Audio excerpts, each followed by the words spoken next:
Hey, what's up everyone, welcome back to my channel. As you can see by the title of this video today, I am going to literally give you a summary of my 2020 and a little bit of what are my plans for this year, 2021. So by the way, happy new year to anyone who has subscribed to my channel and is new, welcome.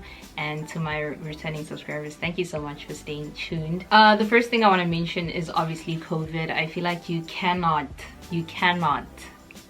can never ever talk about 2020 without mentioning COVID-19, and it has been a really rough year for like a lot of people.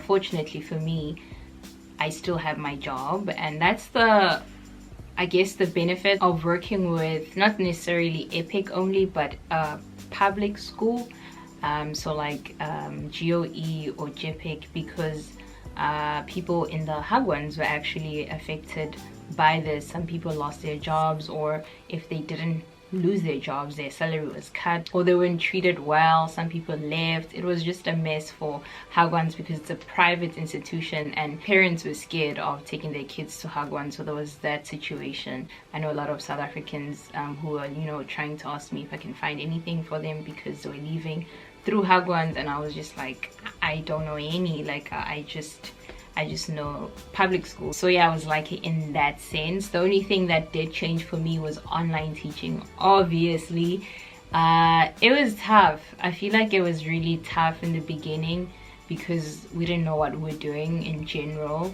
So it was just like a little bit of this and that, and then kids came back and then they went back online, so it'll always be that back and forth. But when they were back, it was good. They only came like in June though, July, and it was super late.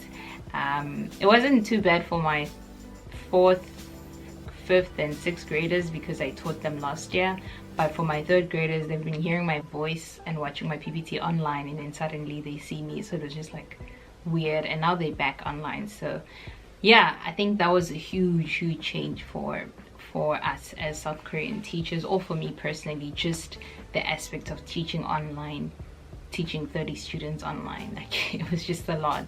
Second thing that was affected obviously is traveling. If you've seen my past videos, you'll see that I was traveling a lot in 2029. 2029 in 2019. So yeah, that didn't happen. We did get a chance, my boyfriend and I did travel in the beginning of 2020, and that was because the COVID thing it started, but it wasn't bad. Countries that we went to had like 3 cases, so it was really starting out. And yeah, so I was bummed that I couldn't travel. Like, I didn't travel at all after that, but I just wanted to be safe because I have asthma and I didn't want to risk, getting COVID. But the good thing about 2020, I also saved a lot of money because I didn't travel, and that was a huge thing. I've always saved money.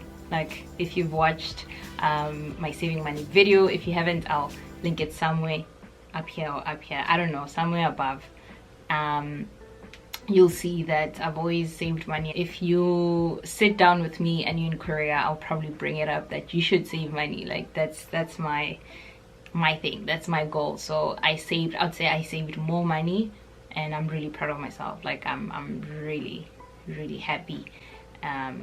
Yeah, so that's another good thing that happened in 2020. Another thing that happened, I have always had the Jehovah's Witness app because my grandfather is from that church and I go with him sometimes, so they have these daily messages. So what I did in 2020 was make sure that every morning I read like a verse. So it literally takes like 5 minutes, and by doing that daily, I would definitely say my relationship with God is at a better place than it was a few years ago. I wouldn't encourage you to get exactly the Jehovah's Witness app, but I'll just say, like, get any app that can send you reminders of a Bible verse randomly on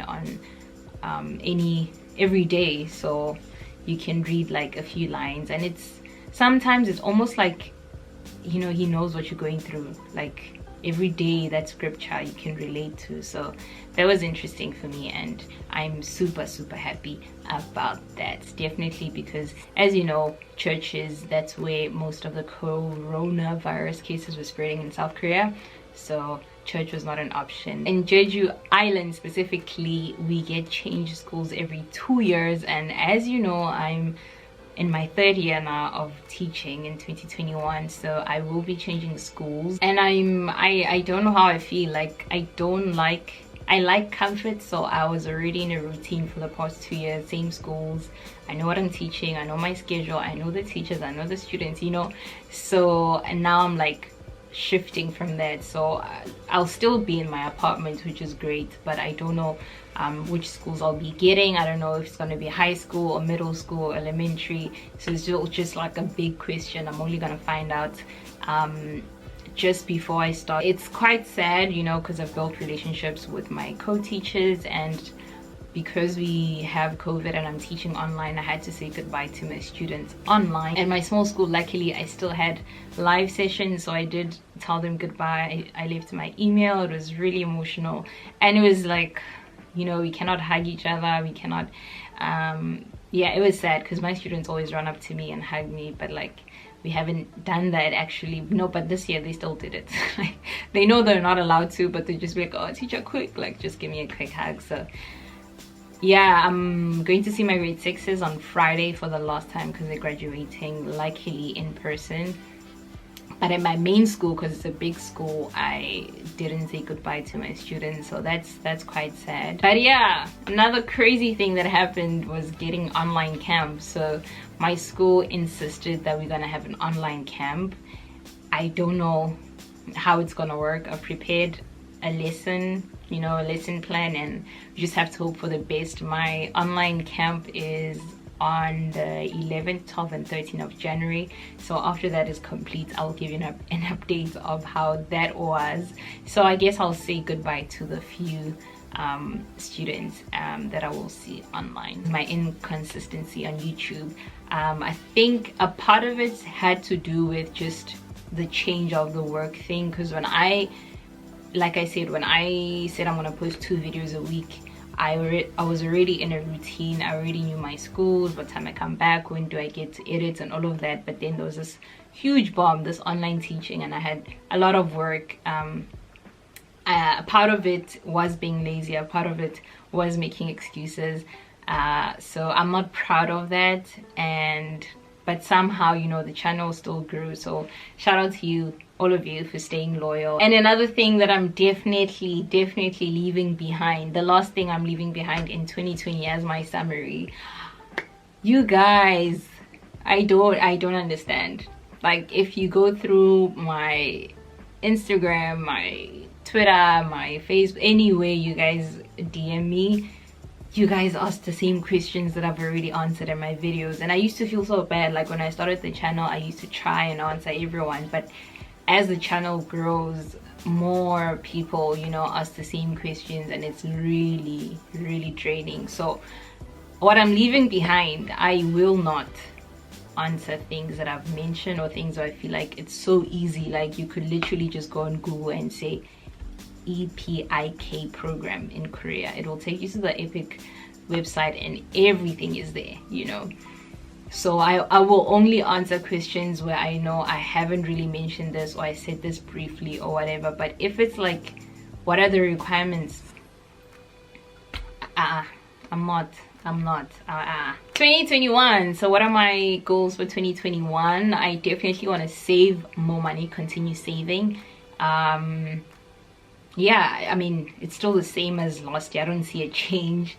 So I don't know if coronavirus cases are gonna go down, or if eventually the vaccine is gonna come and we're all gonna be fine. I don't know, but my plan is to stick to 2020's saving plans, which I don't think it will be difficult, because I'm good at saving. I'm more of a saver than a spender.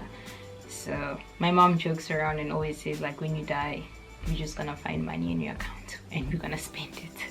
But I'm like, it's fine, you know, I'd rather have that than spend money now and not have anything. My second goal is to definitely stay consistent on YouTube, and obviously I I will try my best, and I will tell you once I know my schools and how my schedule is and how far my schools are. I don't know which schools I'm gonna get, how many schools I'm gonna get, so that's also like I said, it's a big question mark. So once I know all of that, I can at least come up with a realistic plan. If I cannot post twice a week, because maybe I'll have 3 schools now, because I had 2 schools for the past 2 years, then I will let you know.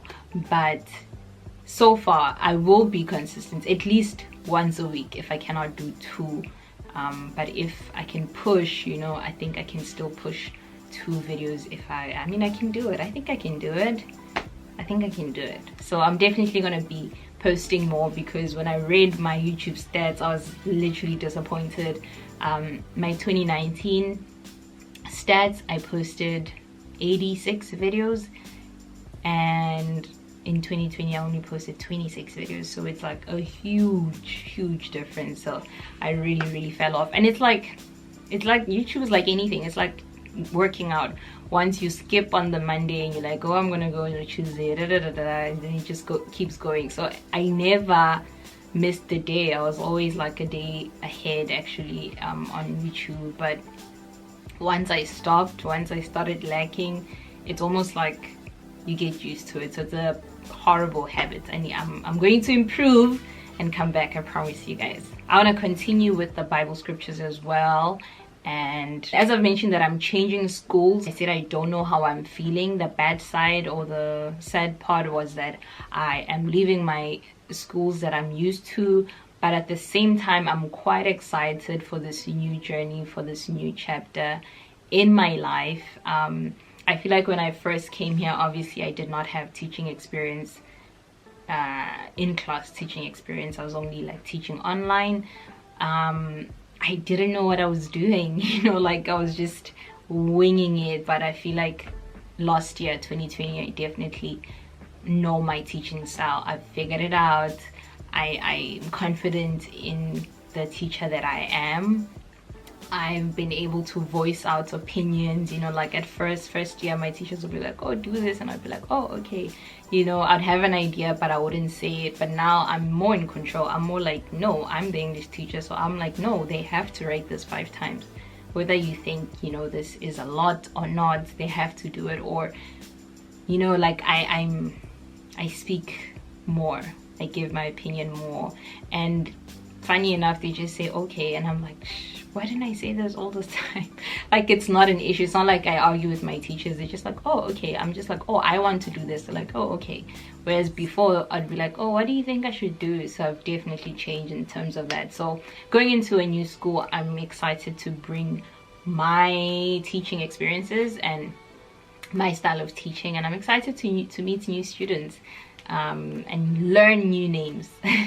Let me know, what are your goals for 2021? What has 2020 taught you? You know, I'm always open to suggestions. If you have any video suggestions that you want to see, I know the most highly requested one is a day in my life as an epic teacher. I'm just always late. I don't know if I can film that video, but I will try it this year. I will give it to you sometime this year, hopefully when I've settled into my new school and when students are in class. Or maybe I'll do 2, day in my life online teaching or day in my life in class. So any other videos you'd like to see from me, I'm really keen to hear your ideas. Please let me know down below in the comment section. And last but not least, if you do have a YouTube channel, please make sure you let me know, like, hey, Valisa, I also have a YouTube channel, please support me and subscribe. I will definitely subscribe. So I found a lot of my subscribers and I watch their content, because I mean, we're all YouTubers, and I love YouTube. I love watching YouTube, so I'm always like supporting other people, and I appreciate that you're supporting me. So if you do have a YouTube channel and you'd like me to like subscribe, let me know that you have a YouTube channel. I'll check it out and I'll definitely subscribe, and we will support each other. And that's it for the first video of the year. Don't forget to subscribe to my couples channel. If you want to see more of my personal life, then you will subscribe to that channel. We just posted a video recently. I will link it up here. yeah, make sure that you check that out. Make sure that you subscribe, and make sure, important, you turn on the notification bell, because if you do not turn that on, you will not know when I post my next video. Until then, I will see you next time. Thank you so much for watching. Take care, guys. Bye.